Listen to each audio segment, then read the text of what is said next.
अंग्रेज उन्हें गद्दार साबित करके फांसी देना चाहते थे, लेकिन लाल किले में चले उस मुकदमे ने पूरे भारत को एक कर दिया और ब्रिटिश राज की नींव हिला दी।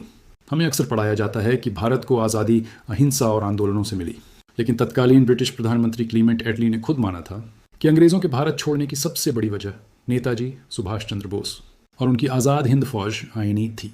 1945 में दूसरे विश्व युद्ध के बाद अंग्रेज़ों ने आईएनए के 3 अफसरों को गिरफ्तार किया। प्रेम सहगल हिंदू, गुरबख्श सिंह ढिल्लों सिख और शाहनवाज अंग्रेज़ों का मकसद था।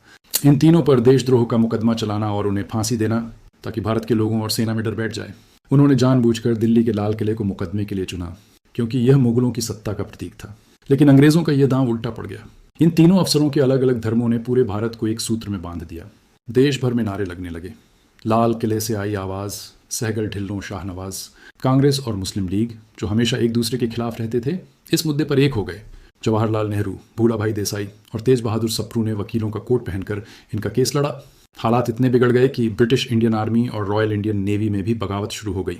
मुंबई और कराची में भारतीय सैनिकों ने अपने अंग्रेज अफसरों के आदेश मानने से मना कर दिया और जहाज़ों पर जय हिंद लिख दिया। अंग्रेज समझ गए कि अब वे भारतीय सेना के भरोसे भारत पर राज नहीं कर सकते।